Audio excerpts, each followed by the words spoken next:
Bueno, pues bienvenidas a todas de vuelta. Tengo el gusto de presentar la mesa redonda, el diálogo entre Ángeles Alemán y Yolanda Peralta, que se titula Investigaciones feministas sobre Canarias. Para nosotras, con la organización de las jornadas, era fundamental, por un lado, descentrarnos y que no todo sucede, porque no todo sucede en Madrid y Barcelona, suceden muchas cosas muy interesantes en muchos otros lugares y podemos aprender mucho precisamente de ese diálogo y de esa escucha. Y también contar con expertas, especialistas, contar con de primera mano la experiencia de investigadoras con una trayectoria muy larga, que conocen muy bien el contexto de producción, de investigación en historia del arte y la producción artística, que será esta tarde también, en Canarias, sobre Canarias, desde Canarias, como el título de esta mesa de diálogo. Entonces, tenemos el gran gusto de contar con esta mesa de diálogo con Ángeles Alemán. Me voy a limitar a leer lo que tenemos de las presentaciones de las bios, que es hacer muy breve las trayectorias de estas dos expertas, pero creo que es más interesante escucharlas que escucharme a mí. Entonces, Ángeles Alemán es profesora de Historia del Arte de la Universidad de Las Palmas de Gran Canaria, y su investigación ha estado dedicada al arte contemporáneo, las vanguardias en Canarias, los estudios de género y el patrimonio cultural. Ha sido comisaria de numerosas exposiciones y autora de libros como Pino Ojeda, Maud Bono Westerdal o Miriam Durango, y también es miembro de la Real Academia Canaria de Bellas Artes. Por su parte, Yolanda Peralta es profesora de Historia del Arte de la Universidad de La Laguna y una gran parte de su trayectoria la ha desarrollado en el campo de los estudios de género, la historia de las mujeres y las relaciones entre arte y género. Fue conservadora jefa del Departamento de Exposiciones Temporales de TEA y es autora de Cristina Gómez, Carmela García y el Diccionario Biográfico de Mujeres Artistas en Canarias. Y sin más, les dejo el campo a ellas para sus presentaciones, conversación, y luego tendremos también un pequeño tiempo para conversar entre todas, un coloquio de las intervenciones de la mañana.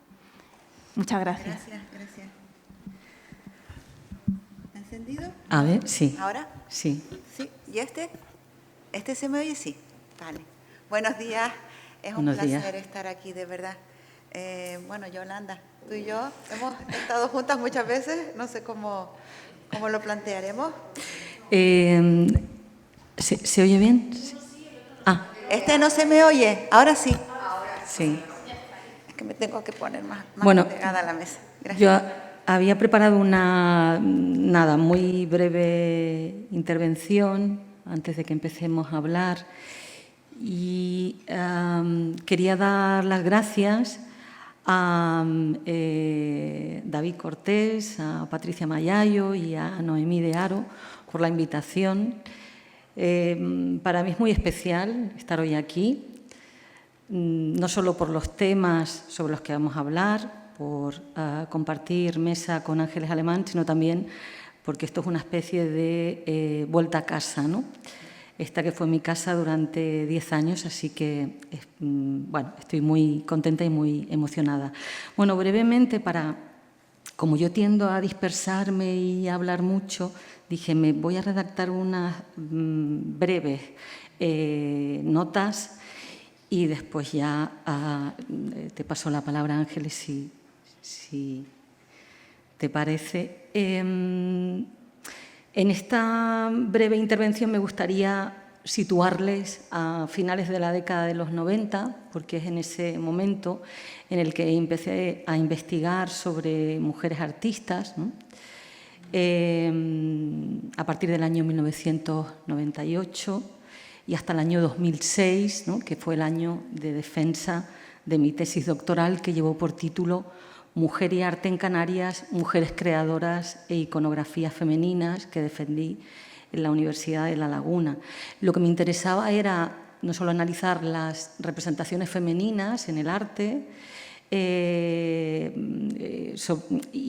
aparte de las representaciones femeninas, también hacer un recorrido por la historia del arte en Canarias, hacer una relectura de la historia del arte en Canarias, repensar el sistema artístico en Canarias desde los márgenes, qué mujeres participaron, en qué condiciones, con qué límites, con qué limitaciones de clase, de género, ¿no? Y limitaciones de acceso a la formación. Todo este trabajo culminó bueno, no en la publicación, ahora les comentaré por qué, no en la publicación de la tesis doctoral, que no había mucho interés en aquel entonces, pero sí en el año 2014 uno de los anexos de la tesis doctoral, que recogía casi 300 perfiles biográficos, que no biografías, porque a veces solamente había un pequeño dato, ¿no? Cerca de 300 perfiles biográficos de artistas del XVII al siglo XVII, había una del siglo XVI, hasta la década de los 60 del siglo XX, con la idea de tejer, ¿no?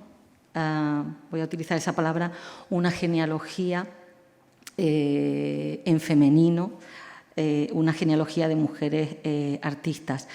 Recientemente, en el año 2022, creo, a lo mejor me equivoco hasta de fecha, perdonen, ese proyecto se materializó en una exposición que llevó por título La otra mitad, Mujeres artistas en Canarias, 1815-1952, que se pudo ver en La Laguna, en la sala del Gobierno de Canarias, en el Cabrera Pinto, ¿no? Bueno, el contexto importa, ¿no? Importa mucho, y por eso he querido ir atrás en el tiempo, porque no es lo mismo investigar hoy, donde los estudios de género en el campo de la historia del arte tienen ya un recorrido, que hacerlo en esos años que les comentaba, ¿no? 1998. En aquel entonces se consideraba un tema periférico, casi, voy a decir, una excentricidad académica, ¿no? Esos años de investigación no estuvieron exentos de dificultades, y no me refiero solo a la falta de apoyos institucionales en forma de becas o ayudas económicas, ¿no? Bueno, hasta cierto punto entendible esa falta de apoyo institucional, como les digo, en un contexto en el que los estudios de género no estaban de moda, ¿no? O simplemente no interesaban. Durante esos 8 años de investigación, en los que alternaba mis múltiples trabajos, algunos muy precarios, con la visita a archivos, bibliotecas y hemerotecas, encontré no pocas dificultades, ¿no? La primera de ellas fue la ausencia, evidentemente, de mujeres artistas en las fuentes canónicas. Cuando iba a los manuales, a los catálogos de referencias, a las historias generales del arte, las artistas simplemente no estaban. O sea, no es que hubiera poca información, es que no había nada, ¿no? Y eso me obligó a empezar desde el principio, a demostrar que esas mujeres habían existido, que habían trabajado y que tenían obra, porque antes de interpretar hay que localizar. Esto me lleva a una segunda dificultad, ¿no?, con la que me encontré. En el periodo de 1998 al 2006, la dispersión de la documentación y la falta de localización y catalogación de las obras. Mucha información estaba en archivos locales, en fondos familiares, en hemerotecas no digitalizadas, es decir, que había que sacar la caja, el periódico, y estar buscando a ver si, de repente aparecía algo, ¿no?, y te caía la lagrimita porque llevabas toda la semana y no habías encontrado nada. También había documentación en colecciones privadas, en fin. Había que ir físicamente, pedir permisos, hablar con familias, revisar prensa histórica. También había que alternar la búsqueda de documentación en fuentes institucionales y en fuentes evidentemente no institucionales. Era una investigación, yo voy a decir, casi arqueológica, muy lenta y poco valorada en términos académicos, porque no producía impacto inmediato, ahora que se habla tanto, ¿no?, sobre todo en los contextos universitarios, del impacto, en fin. También el sesgo institucional fue evidente, ¿no? Los museos, las exposiciones temporales, las programaciones en aquellos años, finales de los 90, principios de los 2000, reflejaban lo mismo que los manuales de historia del arte, una mirada totalmente androcéntrica. Si queríamos estudiar a las mujeres artistas del contexto español y en este caso en el contexto de Canarias, bueno, eran ámbitos muy periféricos y las instituciones no siempre tenían esa información ordenada. Tampoco había investigaciones previas a las que engancharse. Yo les diré que mi interés era trabajar sobre las artistas del siglo XX y, claro, había que contextualizar y contextualizando al final llegué al siglo XVI, porque no había nada, ¿no? Entonces, al final, más que centrarme en el siglo XX, tuve que hacer esa relectura y ese recorrido para ver las del siglo XX de dónde venían, en qué genealogía se insertaban, ¿no? La cuarta dificultad fue lo que les comentaba al principio, la falta de legitimidad académica de los estudios de género en campos como la historia del arte, ¿no? Porque en aquel entonces, finales de los 90, los estudios de género en campos como la sociología, el derecho o incluso la historia, pues ya habían arrancado, ¿no? Con cierto retraso, pero habían arrancado. Y a finales de los 90 decir que ibas a hacer una tesis doctoral sobre mujeres artistas todavía generaba, ¿no?, en algunos entornos y en algunos contextos la pregunta de ¿y eso da para una tesis?, ¿no?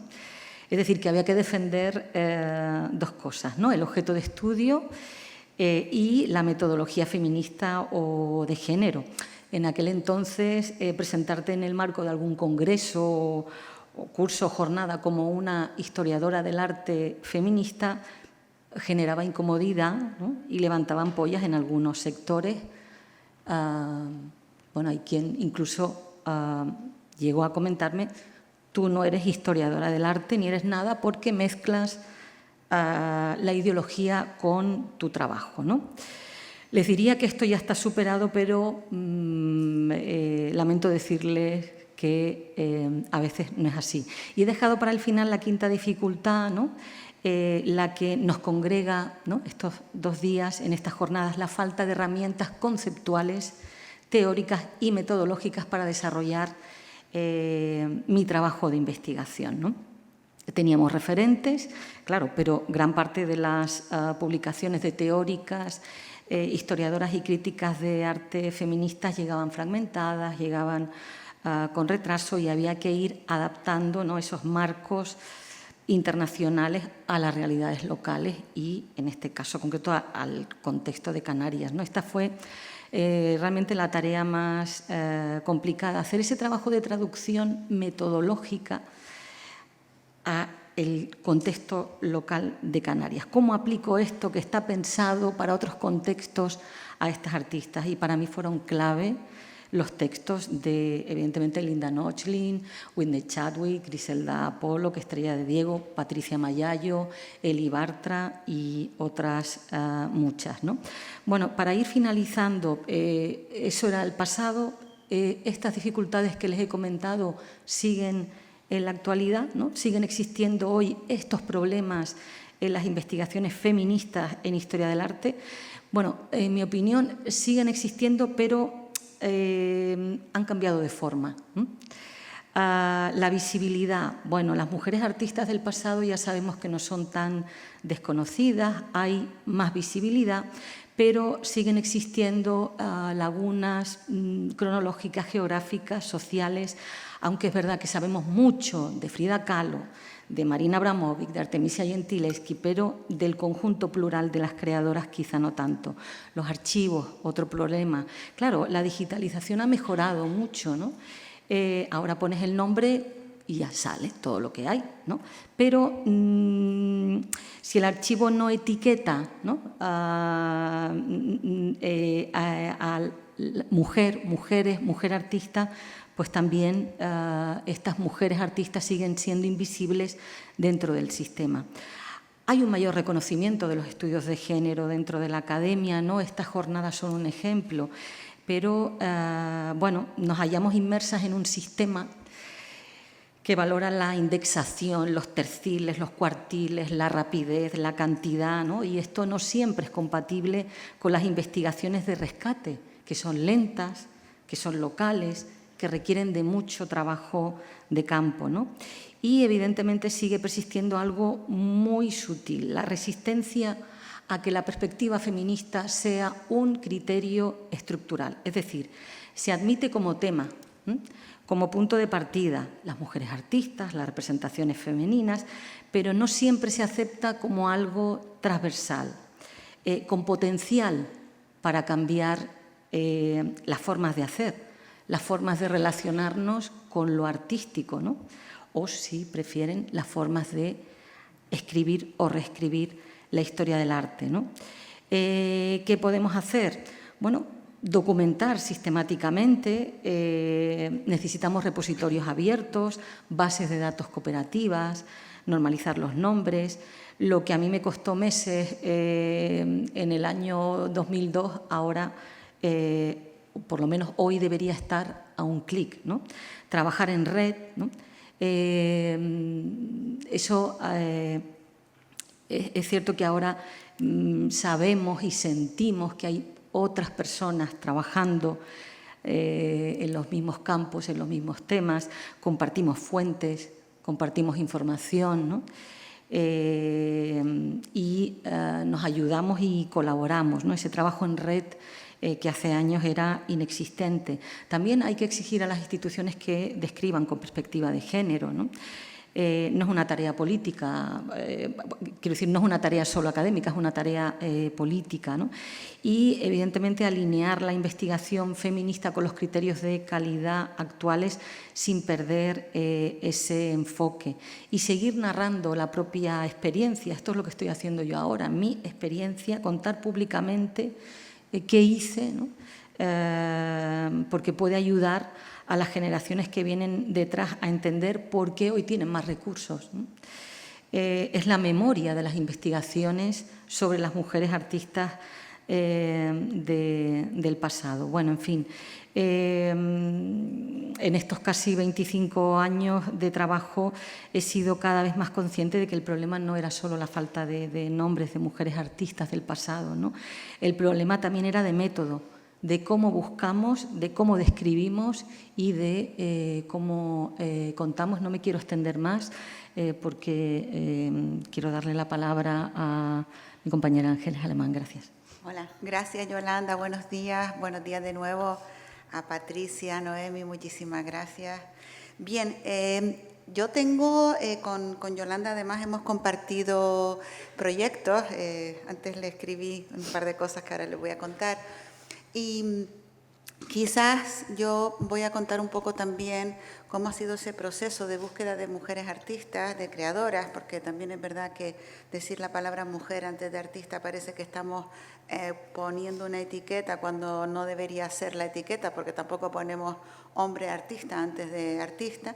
Pero bueno, me sumo a la tendencia de Yolanda también de decir creadora para distinguir, ¿no? La femenina, la idea femenina. En mi caso, la historia del arte desde el punto de vista feminista surge a partir de los años 90, pero al principio de la década, porque realmente tuve la gran suerte, la gran oportunidad de trabajar en Las Palmas de Gran Canaria con dos compañeras muy queridas. Una de ellas falleció desgraciadamente hace unos años, Manuela Ronquillo y Rosa Sierra. Eran de historia y de historia antigua, y ellas fundaron en la Universidad de Las Palmas el Aula de la Mujer, que luego pasó a llamarse Aula de Igualdad, ¿no? En estos años, insisto, como muy bien ha dicho Yolanda, de mucha precariedad, porque nos había llegado a Whitney Chadwick, nos había llegado a Linda Nochlin y poco más, ni siquiera Estrella de Diego todavía había publicado algunos de sus textos más importantes, y por supuesto Patricia Mayallo, que también llegarían después, pero en este momento era casi la literatura anglosajona la que nos estaba llegando traducida. empezamos a trabajar en la idea de mujeres más que musas, es decir, empezamos a descubrir que realmente había artistas interesantísimas en todo este proceso que nosotras no habíamos tocado sino como musas, como elementos de referencia para algunos artistas. Cito, por ejemplo, a una señora muy conocida aquí en Tenerife, a Jacqueline Lamba, que viene con André Breton en el año 35 y que cuando habla Domingo Pérez Minic de ella en el 75 en su facción surrealista española de Tenerife, dice que Jacqueline Lamba era una maravilla porque tenía unas piernas preciosas, pero no comentaba que tenía además una gran capacidad como artista que desarrolló después de su divorcio de André Breton, por cierto, y también que fue la diseñadora del catálogo de esta exposición surrealista celebrada en Tenerife. Es decir, estábamos todavía desbrozando la maleza para ver lo que había detrás. Todavía estábamos empezando a desbrozar esa maleza. Por eso me parece tan importante que este relato, como dice Yolanda, podamos compartirlo con ustedes, ¿no? Y podamos compartirlo entre nosotras, porque fue un proceso largo, apasionante, porque la verdad es que después íbamos descubriendo cosas cada vez más importantes, pero cosas como la idea del Cabildo de Gran Canaria de montar las exposiciones de Marzo Mujer, que ahora la vemos como algo totalmente constreñido a un tema de una fecha y demás, pero que en aquel momento fueron esenciales para visibilizar no solamente el trabajo femenino, sino la idea de que estamos celebrando el hecho de ser creadoras, ser femeninas, ser mujeres.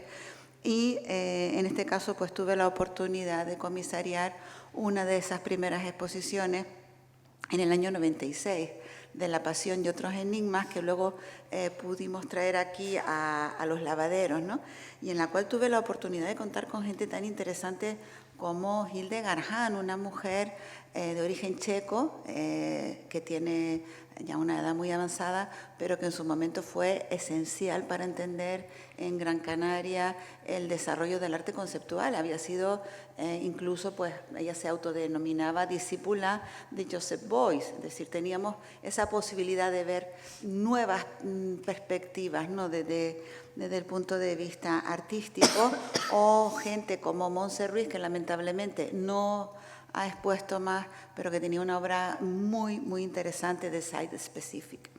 En este sentido, bueno, pues les voy contando un poco también cómo se desarrolla después esta idea de ir poniendo en valor cada vez con más frecuencia y con más intención, no solamente el papel de estas mujeres jóvenes en aquel momento, o no tan jóvenes, pero activas en ese momento artistas, y también empezar a rescatar figuras del pasado, ¿no? Y en este sentido tengo que decir que, como también comentaba ahora Yolanda, la idea de digamos, las instituciones públicas a lo mejor no tenían tan claro todavía ese concepto.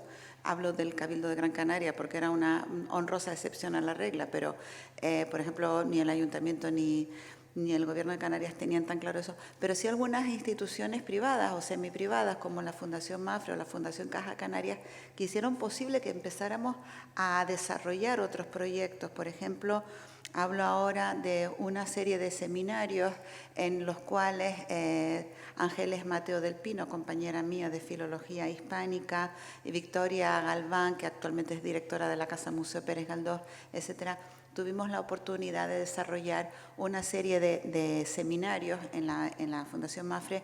Ya estoy hablando también de los años casi final de la década, 97-98, acerca de una interrelación entre la literatura y las artes plásticas, porque también ahí nos hemos apoyado muchísimo, ¿no? Eso es fundamental, me parece esencial esa interrelación entre las artes, entre las formas de expresión.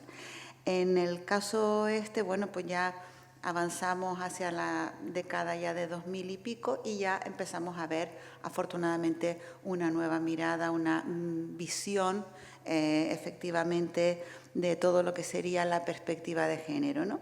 Y entonces empezamos a descubrir, ya a reclamar también una mirada alrededor, como fue el título que puse a una exposición organizada en el 2003, no solamente a la mujer en el sentido mujer, sino también a la mujer emigrante. O sea, la mirada alrededor surgió de un aula de mestizaje cultural que tuve la oportunidad de organizar y de dirigir durante 4 años en la Universidad de Las Palmas, en los cuales dimos cabida, dimos voz a mujeres palestinas, mujeres saharauis, a mujeres que estaban ya tanto viviendo en Canarias como mujeres que venían en Somalimán, por ejemplo, estuvo dándonos una conferencia, o sea, gente realmente puntera y gente interesantísima que hasta entonces no habían visto la voz, ¿no?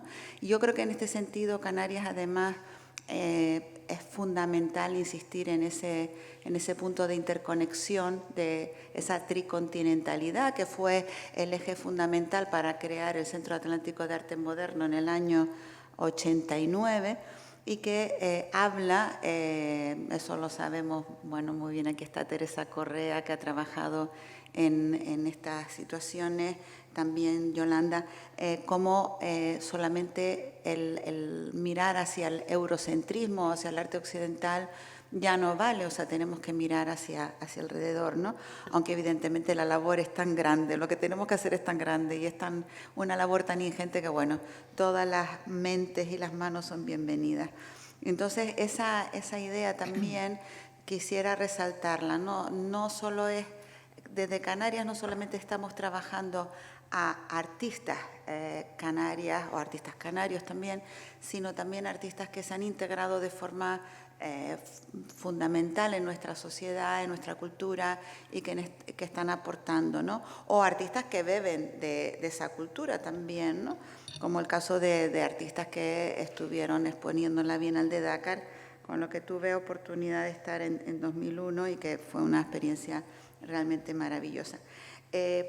Quiero seguir contando un poco, saltándome lo que son mis experiencias como comisaria, hasta llegar a una situación en la que ya me parece importante destacar la forma de trabajar, ¿no? La fórmula para rescatar la memoria, porque también estamos hablando ahora de la investigación histórica. Y efectivamente, como decía Yolanda, había elementos fundamentales. Uno de ellos es que no hay, en la bibliografía canónica no hay documentación suficiente. Si podemos hablar de miles de libros escritos sobre Felo Monzón, de Lola Massieu, y eso estoy hablando de la única mujer que tuvo el Premio Canarias de Arte y Expresión hasta hace muy poquito, hasta que fue también concedido a Maribel Nasco. No hay prácticamente ni la mitad de esas publicaciones, sino también cosas tan elementales y tan importantes, y eso lo ha señalado Yolanda en otras ocasiones. Cuando vemos un cuadro de Lola Massieu y un cuadro de Felo Monzón juntos, de la misma época, hechos durante el mismo periodo exactamente, y con absolutamente las mismas características, la misma calidad y la misma intencionalidad, porque encima estamos hablando de un grupo que ellos fundaron, el Grupo Espacio, en el año 61. El cuadro de Lola Massieu está valorado en 3.000 euros y el de Felo Monzón está valorado en 6.000. Es decir, el problema también, ese escalón, ese desnivel que existe, y estoy hablando de valoraciones hechas en instituciones públicas. Es decir, estamos hablando de un escalón que estamos intentando superar, que afortunadamente cada vez más contamos con especialistas que lo están poniendo a la vista para poderlo resolver, pero que evidentemente no hay esa oportunidad, ¿no? Y ahora vengo a decir una cosa que me parece alucinante y que siempre me crea una gran perplejidad a la hora de investigar, ¿no? Como dijo antes Noemi, bueno, pues mi investigación histórica en este sentido ha sido en estos últimos años dedicada fundamentalmente a dos mujeres, a Pina Ojeda y a Maud Bonnot, después conocida como Maud Westerdal, porque adoptó el apellido de Eduardo Westerdal, con quien se casó en el año 55. La perplejidad es que estas artistas fueron reconocidas en su época. O sea, si vamos a la prensa de la época, sí hay un reconocimiento. Hay un reconocimiento de textos escritos sobre sus exposiciones, hay un reconocimiento de su voz, incluso en el caso de Maud, por ejemplo, ella publica numerosos artículos en el periódico La Tarde. Hay un reconocimiento en el caso de Pinojeda, no como pintora, pero sí como poeta, recibe premios importantes como el premio Adonais de poesía. Es decir, ¿qué pasa y por qué se les barre de la historia? Esa es mi pregunta. Yo creo que esa es la gran pregunta que tenemos que hacernos, ¿no? Es decir, ¿por qué estas artistas maravillosas, reconocidas en su momento, de repente llegan 20 años después de su muerte y nadie se acuerda de ella? Y cuento un caso que me parece extraordinariamente sangriento.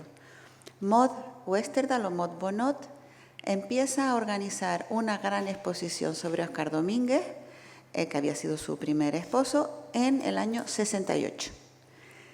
Desde el año 68 hay documentación en el archivo Westerdal en el cual Maud se cartea con museos de Praga, de Bratislava, de sitios donde Óscar Domínguez había expuesto buscando obras de Óscar Domínguez.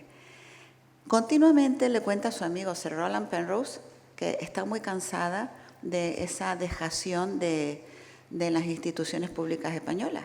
Pero mientras tanto también recibe cartas de un personaje también interesante y controvertido en esa época, que es Luis González Robles, diciéndole que están deseando hacer esa gran exposición de Óscar Domínguez. Maud muere en el año 91. No había hecho esa exposición porque se había agotado de esperar por la burocracia. Incluso la exposición había sido inicialmente pedida para el MEAC, el Museo de Arte Español Contemporáneo, y luego se había trasladado a lo que era el naciente Reina Sofía. En el año 96 se hace por fin la gran exposición de Óscar Domínguez. Ana Vázquez de Parga fue su comisaria. Ella nombra a Maud, evidentemente, y le dan las gracias en el catálogo. En 400 páginas de catálogo, ¿saben cuántas referencias hay a Maud? 2. Y una encima está equivocada. La llama ceramista. Y estamos hablando de escritores y especialistas de reconocido prestigio en este país. Entonces, esto es la lucha, es decir, ¿cómo es posible que durante años estas mujeres hicieran no solamente una labor como artistas, sino como agitadoras culturales, como críticas de arte? Bueno, Pinojeda, porque incluso montó una galería de arte al lado de la playa de las Canteras, la Galería Arte, que duró casi 10 años. ¿Cómo es posible que todas estas maravillosas artistas, que nos separan de ellas 2 generaciones nada más? No estoy hablando de artistas del siglo XVI, estoy hablando de artistas que murieron Maud en el año 91, Pinojeda en 2002, o sea, antes de ayer, ¿no? Hayan sido olvidadas en la historia del arte. Esa es mi propuesta, o sea, rescatemos antes de que la memoria se olvide completamente, ¿no? Así que bueno, ahora, si quieren, podemos pasar un poco a dialogar con ustedes. ¿Preguntas o...? Yo quería, ahora que hablabas de Maud y que decías la necesidad del rescate, a veces hay que tener cuidado con los rescates, porque se hacen determinados rescates y piensas, mejor la hubieras dejado donde estaba. ¿Por qué? Hablando de Maud, se hizo una exposición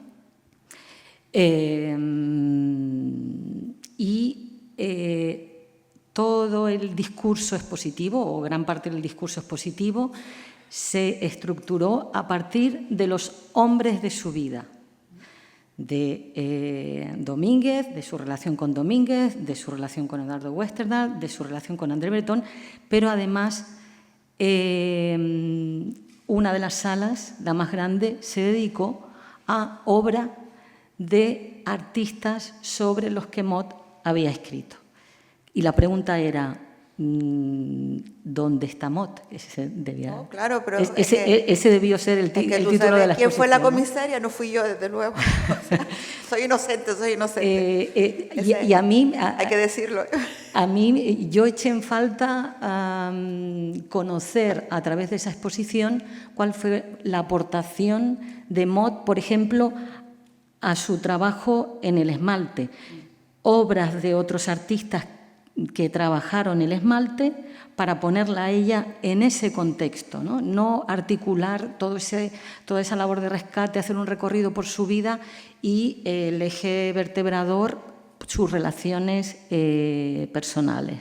Bueno, si quieren contamos bueno, ya que estamos, vamos a contar la historia del diario de Mot, el diario perdido de Mot, que fue uno de los elementos fundamentales de mi libro sobre Mot, que se publicó un año antes de esta exposición. Todo se ha dicho, también hay que decir las cosas, porque si no parece...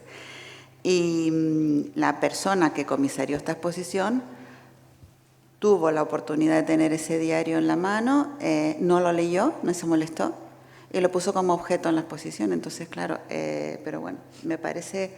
que yo quisiera, en este caso, más que hablar de ese caso concreto, que además es un caso muy reciente, me resulta un poco incómodo hablar de una persona que no está presente en esta sala, ¿no? Y que no puede defenderse. Me gustaría más hablar de ese rescate necesario y entrelazado con la sociedad de su época, que a veces se malinterpreta, como fue este caso, como tú dices, de ponerla en valor con las parejas que había tenido, ¿no? Entonces, bueno, porque hay un punto de vista que no necesariamente porque la comisaria fuera una mujer tiene un punto de vista de género, feminista, es decir, que esa es otra. Nosotros pensamos o damos por bueno, no lo podemos dar por bueno nunca. O sea, el rescate de mujeres artistas yo lo he vivido también muy cerca en la Universidad de Las Palmas, también con otra persona con la que tuve que trabajar durante años, que su rescate no era el rescate de la perspectiva de género, era un rescate de número, es decir, aquí tenemos un número de artistas y vamos a ponerlas, porque está de moda, ¿no? Porque no, o como me dijo una vez esta misma persona, no, yo soy historiadora del arte y tú eres especialista en esas cosas modernas que se hacen ahora. Bueno, ya se pueden hacer una idea de cómo es el perfil. Entonces, yo casi más que hablar de eso, hablaría de la importancia que tienen, por ejemplo, los hijos y los nietos, o las hijas y las nietas de estas artistas a la hora de rescatar su memoria, ¿no? Tú comentabas antes esa importancia, por ejemplo, tuvimos la oportunidad hace unos años, aquí está Laura García Morales, de hacer un documental sobre pioneras del arte en Gran Canaria. Fue un placer hacer este documental. Contamos con Yolanda en el documental. Y la suerte nuestra fue poder contar con la hija de Lola Massieu, con el hijo de Jane Millares y con el nieto de Pino Ojeda, porque ellos son los guardianes de esa memoria, claro. Nosotros ahora mismo no podemos hacer prácticamente nada si no tenemos acceso, como muy bien decías tú, Yolanda, a esos archivos personales, a esos archivos que muchas veces son la historia de la familia, la fotografía familiar o recuerdos que de repente surgen en un contexto determinado. Hay una historia que me parece, por ejemplo, esencial, ¿no? Chicha Reina, que es una querida amiga nuestra, una persona que ya después de jubilada se ha dedicado a hacer especie de ediciones facsímiles sobre la revista Mujeres en la Isla. Mujeres en la Isla fue publicada entre el año 53 y el 65 y aglutinó, fue dirigida y escrita solo por mujeres. Y además aglutinó, entre otras, a Jane Millares, a Lola Massieu, a Pino Ojeda, a Maud Westerdahl, a la que entrevistan, es decir, a una cantidad importantísima de creadoras de la época. Pero lo que es más importante es que existe ese archivo, existe completo porque está depositado en la casa en el Museo Canario y también está digitalizado por la Universidad de Las Palmas de Gran Canaria. Pero si no existiera ese entusiasmo casi juvenil de una persona que tiene 80 años y que está jubilada y dedica su tiempo a eso, prácticamente esa revista no habría llegado a gran parte del público. O sea, nosotras la conocemos, pero porque estamos investigando en ello, pero también un poco la difusión es muy importante, ¿no? Yo pienso que difundir también es esencial para que podamos también conocer toda esta historia, ¿no? que tenemos detrás. Yo creo que podemos empezar a preguntar ustedes, ¿no? Ah, sí. Muchas gracias. Estupendo. Pues Bueno, pues abrimos como un turno de palabra más abierto, si queréis intervenir vosotras y vosotros, y así reunimos a las tres ponentes de hoy para ver si surgen cuestiones cruzadas o preguntas. Hola, buenos días. Muchas gracias por vuestra intervención. Yo quería preguntaros más a vosotras, historiadoras y curadoras del ámbito canario, puesto que son jornadas sobre metodologías y un poco he ido como captando algunos términos, ¿no?, que habéis ido empleando, como por ejemplo no decir mujeres artistas, sino creadoras, o justamente ahora como nombraron a esta artista ceramista. Quería saber cómo, desde vuestra perspectiva, también en estas ganas de romper, ¿no?, con estos discursos hegemónicos de la historia del arte, de qué manera también abordáis el patrimonio localizado canario, que es el de la artesanía, en el que hay como, bueno, es impresionante todo lo que es el trabajo de cerámica, de tejido. También hay que decir que con David dimos ayer una presentación, ¿no?, sobre un artista textil y en la que hay todo había unas ganas de romper un poco esta frontera, ¿no?, que separa lo que es el artista y el artesano. Entonces quería saber cómo vosotras, desde vuestras ganas de valorizar un patrimonio que está invisibilizado, planteáis, ¿no?, esta manera de pensar en estas producciones, en estos saberes, y bueno, es eso, ¿no? Porque yo la verdad es que no soy muy especialista en arte canario, así que me gustaría saber cómo seguramente lo que llamamos artistas se influenciaban también de eso y cómo las situáis con lo que consideramos artesanía femenina canaria, ¿no? Bueno, no sé si está claro. Bueno, como quieras, Yolanda, si quieres. Bueno, de la misma manera que incluimos a las creadoras, bueno, y a las mujeres artistas, yo también utilizo mujeres artistas, artistas mujeres en el canon. Hay que, porque siempre se dice, ¿qué se hace con el canon? ¿Integramos a las artistas en él? Porque si integramos a las artistas en el canon, se queda fuera todas estas prácticas artísticas vinculadas con la artesanía, ¿no? Entonces, eso también hay que romperlo.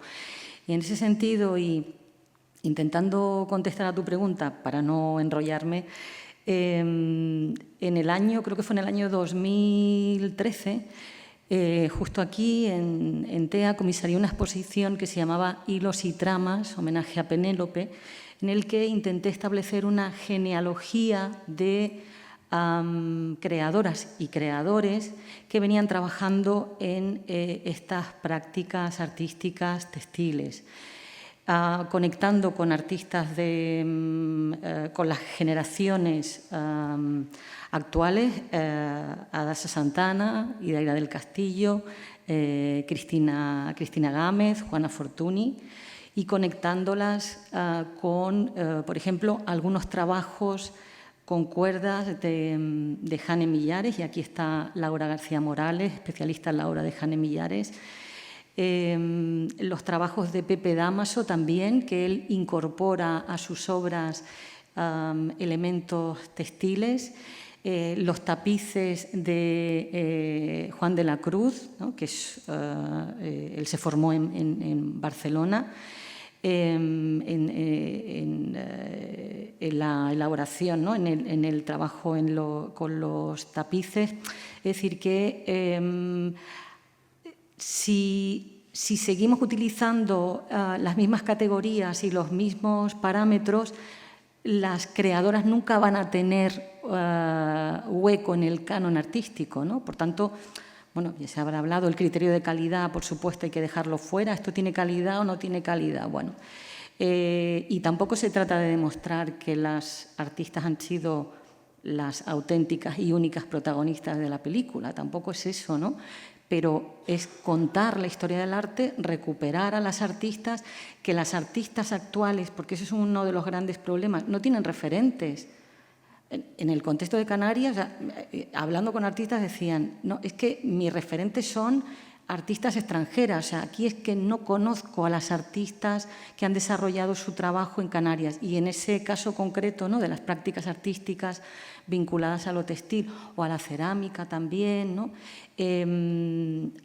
Hay que hacer una relectura y hay que rescatar a todas esas que eran artesanas, ¿no? Pues, pero bajo otra mirada, haciendo otras preguntas feministas, porque las investigaciones feministas tienen que partir de preguntas feministas, ¿no?, y de una nueva perspectiva. Bueno, creo que me he enrollado un poco, perdón, pero era un tema que me ocupa y que me preocupa, ¿no?, de las prácticas textiles. Bueno, yo como era un poco a raíz de la palabra ceramista que yo comenté antes sobre el tema de Maud Westerdahl, lo que fue curioso era que Maud fue una gran esmaltadora.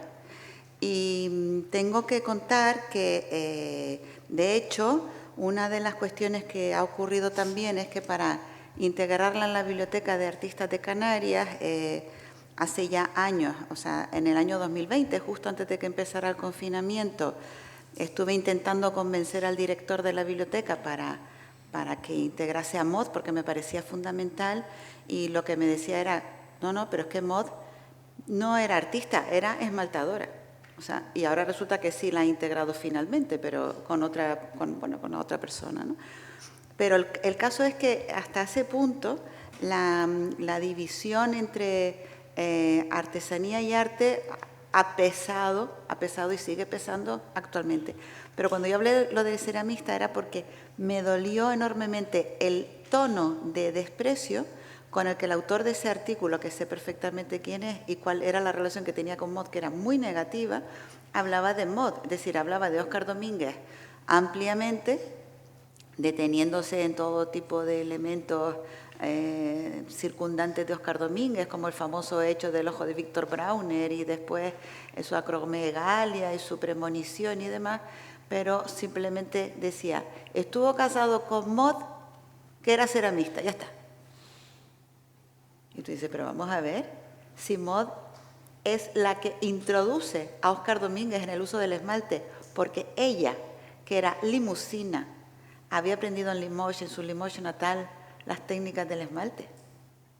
O sea, ¿cómo es posible que tú, escritor, historiador del arte, que conociste a Maud, tengas tal ceguera que no veas la importancia que Maud tiene en esta historia, ¿no? Eso es lo que me indignó profundamente, ¿no? De hecho, tuve que autocensurarme cuando escribí el libro sobre Maud porque me ponía bonita en ese capítulo y después dije, no, vamos a ver, vamos a dejarlo elegantemente como que se le olvida de una forma tremenda. Y ese ceramista se dice con mucho desprecio, cosa que en cambio Maud, cuando hablaba de su etapa como cerca de Picasso, en Golfe Juan, por ejemplo, decía que ella había también intentado hacer alguna cerámica, aunque realmente su dedicación siempre como artista visual, porque luego era una escritora excelente, fue la del esmalte, ¿no? O sea, esa dedicación. El esmalte además sobre metal, que era el esmalte limusino. Pero bueno, la disquisición entre arte y artesanía es muy compleja. Aquí tienen ustedes la posición de Néstor Reencontrado, que uno de los temas que hace Néstor, por ejemplo, en el año 34 es inventarse un traje canario, que yo me puse una vez y juré que más nunca me lo iba a poner, porque era totalmente espantoso de poner una falda de lana y después el refajo con el hilo calado, pero lo hace para destacar la importancia de esas labores artesanales que estaban a punto de desaparecer, que era el calado canario y el bordado sobre lana. Es decir, el esfuerzo y digamos, la obsesión es buscar una forma de rescatar esas labores artesanales para que no mueran, ¿no? Yo creo que en ese sentido es importante abrir digamos, esas compuertas y dejar que el arte visual, las artes visuales se inunden de todo, porque realmente estamos en eso, ¿no? Gracias.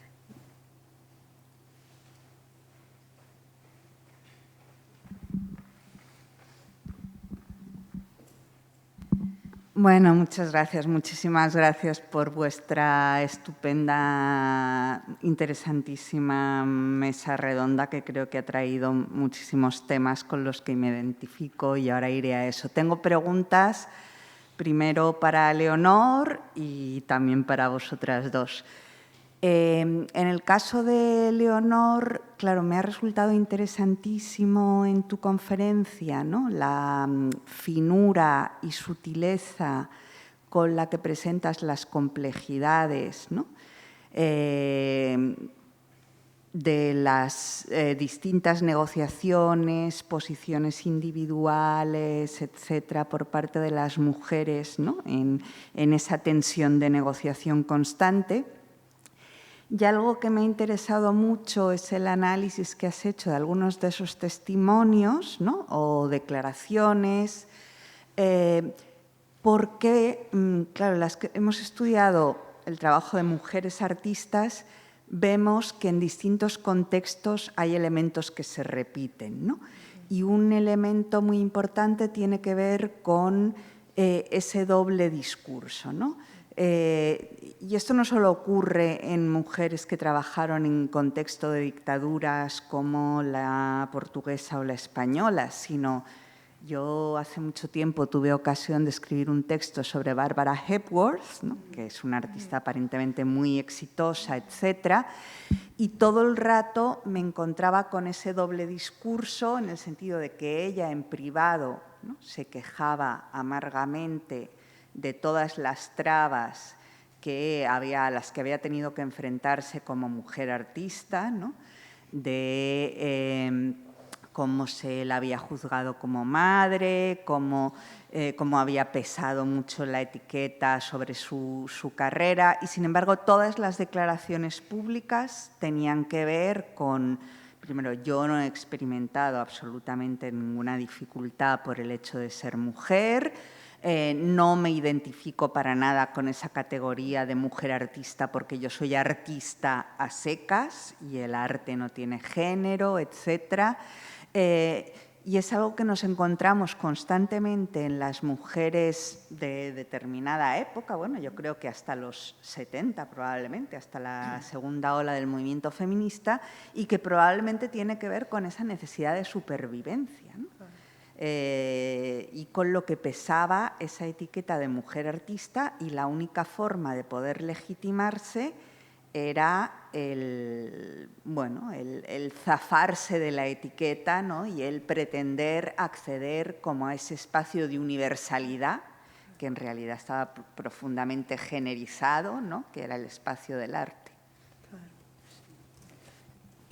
Sí, es verdad. Y esta mujer estaba muy condicionada por los valores, por las categorías de valoración de la obra de arte. Y yo creo que claro, que tenían que actuar en un determinado medio con determinada persona, y claro que tenía que haber esa negociación. Y por ejemplo, Vieira da Silva, su nombre es María Helena Vieira da Silva, siempre firmó su trabajo como Vieira da Silva. Entonces, para que su género no influenciase la lectura de su obra. Y hay una historiadora del arte, Filipa Laudes Vicente, que ha publicado un libro que se llama la historia, no, arte sin historia, que es la arte producida por las mujeres, y que dice que nombres tan grandes como Vieira da Silva o Paulo Rego, la lectura de o sea, el hecho de ser mujeres nunca ha influenciado, nunca ha hecho parte del análisis de su trabajo. Entonces era como una no cuestión, es lo que dice Filipe Laudes Vicente. Y entonces es el contexto de que ser mujer no es casi como una... y presentarse como mujer y hablar de cómo es ser mujer es casi como una traba, un obstáculo a ser reconocida, porque entonces ya te ponen te ponen la categoría de que hace arte femenina. Y entonces yo estoy empezando, por ejemplo, a trabajar a esta artista de los inicios de la dictadura y estoy intentando trabajarla como un conjunto de artistas muy activas que se relacionaban, que colaboraban y que tenían también conexiones con la dictadura. Pero historiadoras antes de mí han hecho un trabajo muy importante de deconstruir todo los discursos, la narrativa acerca de estas mujeres. Entonces, cuando hablo que es su trabajo, que la exposición y la narrativa se ha centrado en lo individual, en la monografía, porque ha sido importante antes hacer ese trabajo de construcción de discurso sobre la obra de las mujeres que se centran en el hecho de su género y que como clasifican como un arte femenino, empleando la palabra, los términos habituales de fragilidad, de sensualidad. Pero yo creo que no estoy contestando a tu pregunta. Sí. Pero sí que hay ese... También, por ejemplo, Paula Rego, que yo he trabajado mucho, ella, pues, en periodos difíciles de problemas financieros en su trayectoria, también ha tenido el apoyo de la Fundación Carlos Gulbenkian y ayer estábamos hablando del poder de esta fundación porque ella ha tenido beca y es muy agradecida a la fundación por esa posibilidad, pero la verdad es que y cuando estábamos viendo la documentación y los artistas tenían que candidatarse a esa beca y que tenían que en la candidatura en principio pues ponían su dato, nombre y tal. Después aparece una línea en la cual tenían que poner el número de hijo y después más tarde también el número de hijos más jóvenes que 8 años. Y Paula Rego, y eso, claro, cuando eran mujeres y los hombres, los funcionarios de la fundación miran, esta tiene 2 hijos menores de 8, pues ella va a cuidarlo y entonces no podrá hacerla. No le damos la beca. No, sí, y Paula Rego, ella quería llevar a su hijo para Londres y no la dejaron, decían que no iba a tener tiempo para hacer su investigación. Y por eso claro que es un problema que las mujeres, no sé, que no han como que esa traba, esas dificultades que nunca han expresado y nunca han utilizado como una crítica también al sistema porque se sentían también parte del sistema y dependían del sistema, como de la fundación, del apoyo de la fundación. Y también, y yo creo que en Portugal influye mucho la revolución también, es muy no es un marco muy importante también en eso de que eres mujeres, se está defendiendo los derechos de las mujeres porque está en un grupo distinto de los demás. Y entonces yo creo que quizá eso también refleje lo que pasaba en el contexto artístico. Si quieres ser un artista reconocido, pues no puedes reivindicarte como mujer. Y otra historia también, y ya voy a terminar, que es de Celeste Tavares, que incluso escribió la introducción de la exposición, la primera exposición de artista portuguesa, diciendo, esta no es una exposición feminista. Y también yo pues he encontrado y consultado sus informes, porque también recibió una beca de la fundación. Entonces se fue a Italia e incluso también habla de una exposición con obras suyas, y yo creo que en Venecia, y se enfadó mucho porque era una exposición solo de mujeres. Y para ella, una exposición solo de mujeres beneficiaría a artistas mujeres que no tenían calidad suficiente para presentarse junto de los hombres. Entonces, pues hay mucha esta relación, pues ser mujer en un mundo que todavía era muy dominado por los hombres y los referentes son masculinos, pues era muy complejo y vemos después actitudes muy contradictorias también. Sí, de hecho, en este sentido me recuerda una cosa que en el año 65 Maud Westerdahl y María Belén Morales organizaron una exposición titulada 12, con números, porque eran 12 mujeres artistas, 12 además excelentes creadoras, ¿no? Pero curiosamente, cuando se le hace el seguimiento de prensa, hay una cantidad importante además de artículos, porque es una exposición que tiene muchísimo éxito. Una de las cosas que declaraban era, no es una exposición feminista. Claro, como muy bien ha dicho Leonor, o sea, el temor a tener la etiqueta de si eres una artista feminista, ya no te aceptamos en el mundo artístico con pleno derecho, ¿verdad? Un poco. Sí, sí. sí. Pues muchas gracias. Sí, me quedaba la pregunta o bueno, comentarios más bien con respecto a las intervenciones de Yolanda y Ángeles.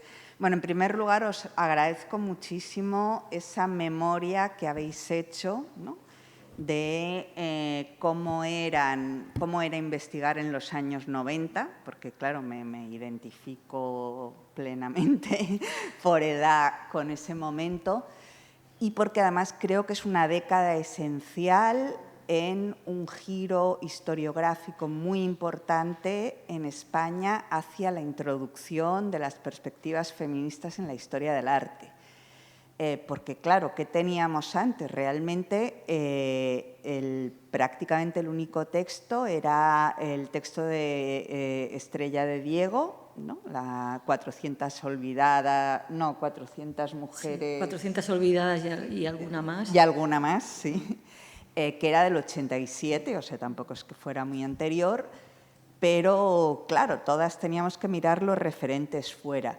Y creo que es importante hacer la memoria de esa precariedad que vosotras habéis descrito, porque también a veces cuando releemos los textos, yo misma cuando releo mis propios textos, con las herramientas que tengo hoy, la evolución que ha tenido la historia del arte, tanto en nuestro país como fuera de España, incorporando, aunque no lo suficiente, pues, perspectivas nuevas y entre otras las feministas, pues yo misma siento que mis textos son un poco, pues, tienen insuficiencias, digamos, pero claro, se explica perfectamente por esa precariedad, por esas dificultades, por esa necesidad de empezar a trabajar un campo en el que estabas un poco en el vacío. Y otra cosa muy, muy interesante me ha parecido la pregunta de Ángeles cuando decías por qué se las borra y cuándo. Porque, claro, muchas veces el cuándo sorprende porque no es cuando nosotras pensaríamos, ¿no? Yo hace poco tuve ocasión de comisariar en la Fundación Mafre una exposición que se titulaba 31 mujeres, una exposición de Peggy Guggenheim, que reflexionaba sobre la exposición que hizo Peggy Guggenheim en el año 43, titulada 31 mujeres, en su galería de Nueva York, ¿no? Y muchas de las mujeres que aparecían en esa exposición, cuando yo empiezo a trabajar sobre ellas para hacer esta relectura, para mí eran absolutamente desconocidas, ¿no? Otras no tanto, claro, otras no, eran Jacqueline Lombard o bueno, Remedios Varo, etcétera, pues eran conocidas, pero otras tuve que hacer una labor de arqueología para encontrar cosas sobre ellas. Pero ¿cuál es mi sorpresa cuando veo que en su momento Sí, eran conocidas. Eran muy conocidas? Algunas incluso tuvieron exposiciones en el Guggenheim, en lugares muy importantes. Es decir, que el borrado se había producido luego, ¿no? Y es muy interesante preguntarse por qué y en qué ámbitos. A veces el borrado no fue tanto en los entornos artísticos, ¿no? En la crítica de arte del momento, en los entornos del arte que, aunque no fueran tremendamente receptores con respecto a la obra de las mujeres, pues ellas consiguieron en ese momento negociar su papel y tener una cierta visibilidad, sino que a veces el borrado se ha hecho luego en el entorno académico, ¿no? En el entorno de la historia del arte. Es ahí donde yo creo que está la clave. Sí. Bueno, porque además, como muy bien has dicho, Patricia, bueno, yo me estuve releyendo un poquito tu libro de historias de mujeres, historia del arte, y el principio es maravilloso porque tú reclamas escribir una historia desde la pasión. O sea, bueno, yo lo tenía machacado de su momento cuando lo leí, pero ahora lo volví a abrir y a releer. Y es verdad, o sea, en este caso, yo creo que nosotras hemos empezado a trabajar, tanto tú como Yolanda, como yo, estoy hablando por temas de afinidad más o menos de generación, después ya hay generaciones más tardías, pero la necesidad de hablar desde la pasión, o sea, de lo que realmente te conmueve y te llena. Y entonces yo me acuerdo que igual que tú te preguntabas, y lo hemos hablado muchas veces, ¿por qué? A mí me acuerdo que a mí mis amigos me decían, oye, ¿por qué no hay mujeres artistas? Esa era la pregunta. Y yo decía, pues no lo sé, pues ahora que lo dice, pues es verdad que no hay mujeres artistas, pues a lo mejor será, no sé, alguna razón, pero no nos habían dado ni un solo nombre. O sea, es que es tremendo. Y estoy hablando de profesoras y de profesores, ¿no? Y de la Universidad Complutense y la Universidad de La Laguna. Entonces, el hecho de empezar a hacer esa labor de arqueología, rescatar, aparte de que es apasionante y te llevas unas alegrías enormes, porque luego empiezas a descubrir gente maravillosa y artistas maravillosas, pero sobre todo te preguntas por qué esas mujeres han desaparecido. ¿Por qué luego el transporte desde la vida cotidiana o la exposición artística al texto académico hace que se borren? Qué extraño algoritmo en la cabeza de estos maestros que nos han precedido, y estoy hablando de maestros no solamente de la Universidad Española, estoy hablando de gente, por ejemplo, lo hablábamos hace años Yolanda y yo, Rudolf y Margaret Whitcover, o sea, su mujer también, Nacido bajo el signo de Saturno, un libro delicioso, por otra parte, donde no hay ni una sola mujer. Hasta era Vasari más moderno, que nombraba en su libro alguna que otra mujer, ¿no? Es decir, ¿cómo es posible que de repente no existan? O como ocurría en el Museo del Prado, yo me acuerdo de ver el retrato de las niñas Catalina Micaela e Isabel Clara Eugenia, que son dos nombres que me chiflan porque me parecen de lo más total, de Sofonisba Anguissola, con el cartelito de Sánchez Cantón, ¿no? O sea, de Sánchez Coello, perdón. ¿Cómo es posible? Durante años. O sea, esas adscripciones a el pintor que manejaba el taller de la corte, cuando esa mujer artista, como era Sofonisba, había pintado y había sido apreciada enormemente hasta el punto de ser considerada casi, no una pintora de corte, pero casi en la altura de su estatus como dama de la reina, pues con un gran respeto por ella y maestra además de pintura de la reina. Entonces, todo eso te resulta chocante. Dices, ¿cómo es posible que todas estas mujeres hayan desaparecido? Qué extraño misterio, ¿no? Y qué fastidioso, por cierto. Pero bueno, que a veces ocurre, ¿no? Esa mirada masculina o masculinizada, no necesariamente de hombres, a veces de mujeres y profesoras y catedráticas también, ¿no? Que hemos tenido en nuestras carreras y que nos han enseñado una historia del arte donde no había lugar a las mujeres. No entendemos nada, ¿verdad? Ese es el problema. Entonces hay que seguir batallando para que eso se dé la vuelta. Pero quizás Leonora ha dado una clave muy interesante. El hecho de ser considerada mujer artista, al final no lo querían hacer, ¿no? Era como en su momento. Y a lo mejor ese mismo negarse a yo soy mujer artista, pero no quiero que me digan mujer, sino artista. Al final te crea una especie de limbo extraño.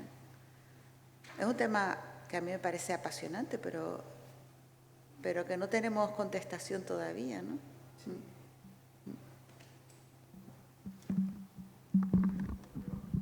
Hay varios, sí, por ahí, sí. Nada, enhorabuena de verdad por este debate tan interesante, esta charla.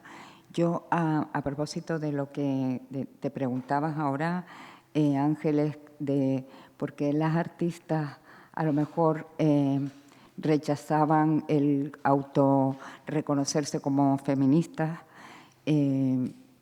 con el tiempo, ¿no? Con la perspectiva del tiempo, y yo considerándome, es que ni siquiera me considero una artista feminista, es que soy una mujer feminista y soy creadora también. Puede ser que, como todo, nos estemos un poco cansadas las creadoras, algunas, yo lo he hablado con compañeras, de ese irse el péndulo al otro lado y la cuota, por ejemplo, ¿no? El exceso de cuota, esas exposiciones, incluso en este territorio, en nuestro contexto canario, que se han hecho no una, sino varias, invitando a artistas por el hecho de ser mujeres solas, sin ningún concepto curatorial serio. Esa cajita de cristal que ha creado el Gobierno de Canarias ahora, que no sé si existirá en Portugal, donde se nos ha metido a las creadoras y mujeres de la cultura para tenernos como tuteladas por papá gobierno sin antes habernos preguntado. Se ha hecho, para quien no lo sepa, un repositorio, un directorio de mujeres de la cultura en Canarias por parte de Cultura del Gobierno de Canarias. Pero no se nos preguntó a las mujeres si realmente queríamos estar en esa cajita de cristal. Perdonen que yo la llame, pero es una cajita de cristal donde se nos ha metido. Yo, no por ser mejor que ninguna, no he querido estar ahí porque tengo mis dudas. Creo que un directorio de mujeres de la cultura, sin preguntarnos en realidad y convocarnos a las mujeres para preguntarnos si realmente necesitamos un directorio o tenemos otras necesidades más urgentes, me parece que era, bueno, apuntar eso solo. Gracias. Es el cuartito para chicas, ¿no?, que dice Rocío de la Villa. Y como comentabas, organizar exposiciones, siempre coincidiendo con el mes de marzo, de mujeres por el hecho de ser mujeres. Eso estaba bien en los 70 y en los 80, pero yo creo que hay que ir ya a otras estrategias, ¿no? Visibilizar siempre está bien, siempre, pero esas exposiciones de mujeres, sí, en los 70 sí, ¿no? En España a partir de los 80, pero ahora ya tenemos que estar en otras historias y normalizarlo en los discursos, ¿no? Y lo de las etiquetas es interesante porque hace años muchas artistas que tenían un trabajo que podía ser analizado desde el feminismo, desde los feminismos, se negaban a que se establecieran esos parámetros de análisis para su trabajo porque no querían ser etiquetadas como artistas feministas porque pensaban que iban a quedar relegadas a determinados circuitos expositivos, ¿no? Se iban a quedar un poco al margen. Hay ejemplos, muchos, en este contexto y en otros. Como ya la cosa ha cambiado, ahora sí que se reivindican como artistas feministas. Pero tú apuntabas algo que me recordaba a algo que ya decía Esther Ferrer, ¿no? Dice, yo no soy artista feminista, soy una mujer feminista. Y evidentemente mi trabajo, soy feminista las 24 horas del día, ¿no? Entonces, si soy una mujer feminista, pues mi trabajo también se va a ver. Bueno, esto de las etiquetas, ¿no? Que siempre incomoda y es curioso cuando vemos, a veces nos empeñamos, lo comentaba con Ángeles, a veces nos empeñamos en analizar, pues por ejemplo, a figuras como Mod y otras artistas, buscando el feminismo, donde no lo había, no eran feministas. El feminismo debe estar en nuestra mirada, en nuestra perspectiva, para ver las desigualdades, los problemas que tenían para acceder a la formación artística y cómo se tenían que buscar la vida con clases particulares o con libros, cómo les costaba las desigualdades a la hora de exponer. No tenían oportunidades para mostrar su obra, no las mismas oportunidades que los hombres. Después, cómo eran valorados sus productos artísticos, como comentaba, siempre todo calificado bajo la lupa de arte femenino, formas redondeadas, temas intimistas, colores suaves, etcétera, etcétera, ¿no? Entonces, bueno, ahí es donde está el feminismo, pero a lo mejor ellas no eran mujeres feministas, ni hay que empeñarse, porque a veces nos empeñamos, y es normal, a veces nos empeñamos en, no, era feminista, pues no lo era. Pues no lo era, pero vamos a analizarlas desde la perspectiva actual y desde el feminismo, ¿no? Creo. Bueno, y respecto a esa historia del repositorio del Gobierno de Canarias, no tenía ni idea, o sea... se presentó ayer. El 26, ¿no? Sí, antes de ayer. Con razón, sí. No me enteré. El 26 se presentó. ¿Y dónde se presentó? Se presentó en Gran Canaria, ¿no? Creo que sí. ICDC lo presentó el Instituto Canario de Desarrollo Cultural, que es un organismo dependiente de cultura del Gobierno de Canarias. Se encargó de realizar este directorio y se presentó con... O sea, bueno, yo he visto las imágenes en el Instagram, pero sí. Pero tenía se pidió permiso a las artistas.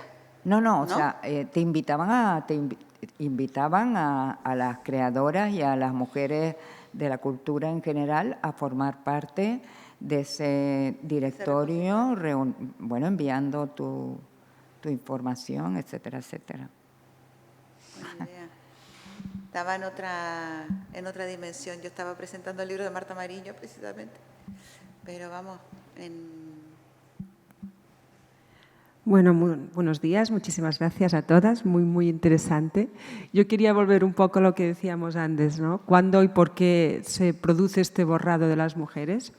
Para coincidir un poco con Patricia, que verdaderamente no es tanto en el momento de la práctica, y esto lo vemos ahora cuando miramos y encontramos mujeres en todos los contextos, en todos los grupos, casi todos, revistas, exposiciones, etc. Ellas estaban ahí, sino es el momento en el que se elabora el discurso de la historia del arte. Entonces somos nosotros, yo creo, los responsables principales, no tanto la realización, sino la historización. Y aquí tienen que ver, por una parte, que a muchas historiadoras, porque tú lo comentabas, ¿no?, les pasó lo mismo que las artistas, creyendo que la academia era este espacio universal de conocimiento al que llegabas a través del mérito y el talento solo, y no era verdad, y ellas mismas digamos, se masculinizaron para no ser incluidas en el gueto de las mujeres que hablan de mujeres, que es este subsector, ¿no?, que aún existe, en realidad más diluido, pero existe.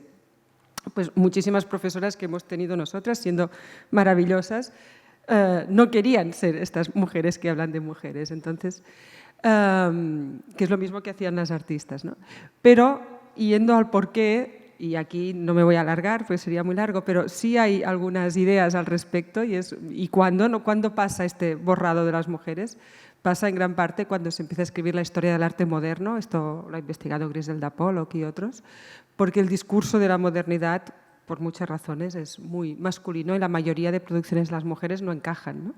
Pero tú vas viendo, y desde Vasari, es que lo has dicho, desde Vasari hasta el siglo XX hay mujeres en casi todos o muchos libros que hablan de artistas en muchos contextos. Incluso hay libros sobre mujeres en la historia del arte, aunque sean a veces un poco, bueno, condescendientes para ser, ¿no? Pero son los historiadores del siglo XX, modernos, del arte moderno, los que de alguna forma ven que no encaja y de alguna manera las van arrinconando. Aunque estuvieran en la exposición, no las ven, o deciden no verlas, sí las ven, pero deciden no verlas y no encajar. Entonces, en realidad, pues nosotras somos las que tenemos que reescribirlo, ¿no? Pero bueno, se puede seguir bastante bien, ¿no?, en qué momento se van ignorando a estas mujeres. Sí, Luisa, de hecho tú has dado una clave importante. La ilustración es muy masculina.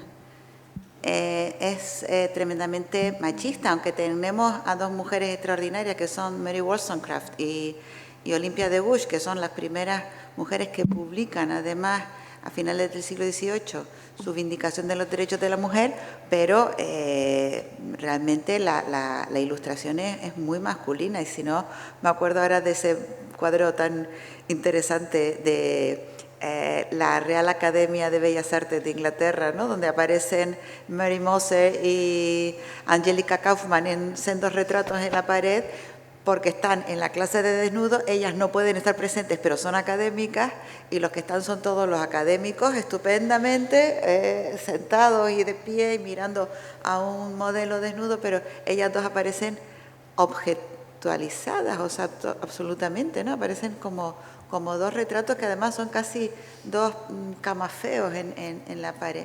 Entonces sí que es cierto bueno, me acuerdo ahora de una obra como por ejemplo Las mujeres sabias de Molière, ¿no? Es decir, esa ilustración que por una parte alienta cierta libertad, pero por otra parte se ríe de la pretensión de las mujeres de estudiar y de tener la misma cultura que los hombres, que era realmente lo que vindicaban Mary Wollstonecraft y Olympia de Gouges, o sea, esa necesidad de tener acceso a la educación.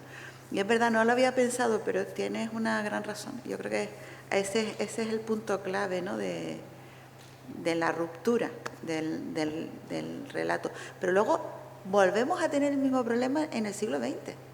Es decir, en el siglo XX tenemos mujeres artistas en los años 50 que están haciendo cosas interesantísimas, o en los años 30. Hablo de esas dos décadas porque en medio están la guerra civil y la Segunda Guerra Mundial, pero esas mujeres que hacen una labor muy interesante después también caen en el olvido, ¿no? No sé por qué en este caso habría que pensar si en los años 70 precisamente el tema de la transición también da otra vez un giro hacia la mirada masculina como esencial, pero no lo he pensado suficiente como para... Sí.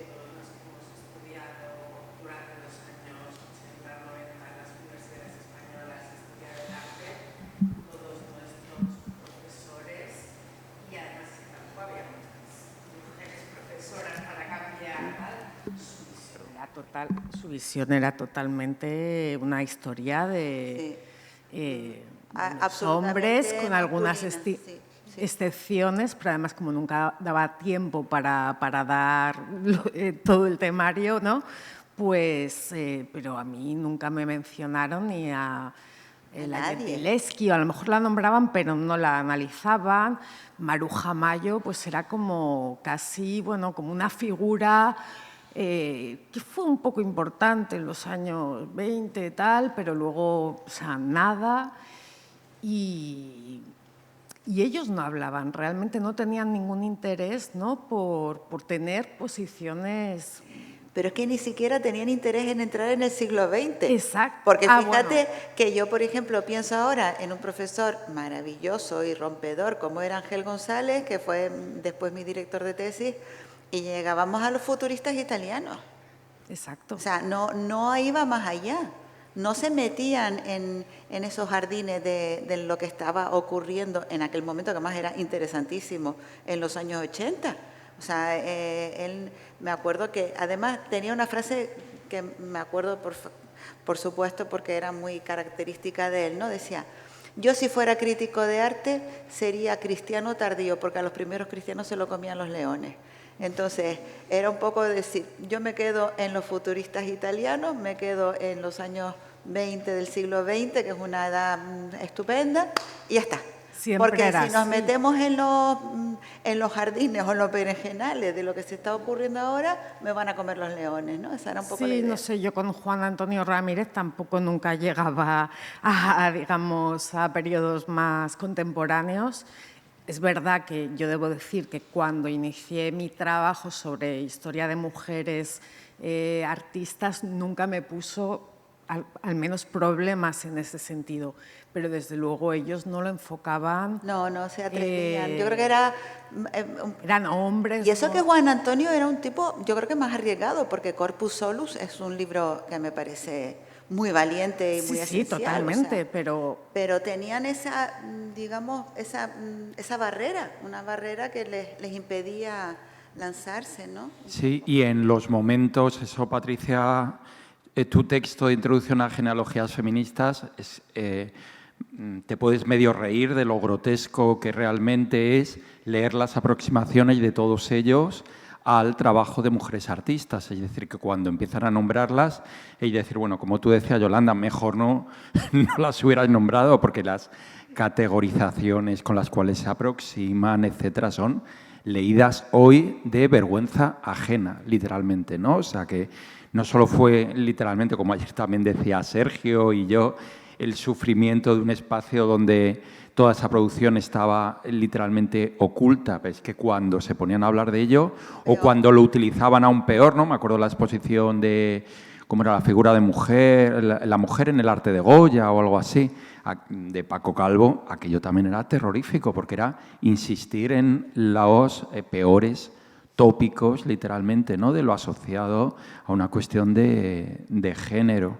O sea, que a esos niveles yo creo que el borramiento, en el caso de la historia del arte español, tiene nombre y apellidos. Sí, literalmente, o sea, todos bueno, y muchos de ellos están fallecidos, pobres, pero es evidente que hicieron en un momento determinado, o crearon una disciplina en este país, ¿no? Porque ya los anteriores, ya sé que los Angulo, etcétera, ya era como una cosa decimonónica.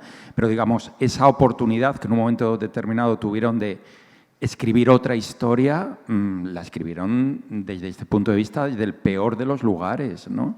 Literalmente. Pero porque ellos tampoco sabían.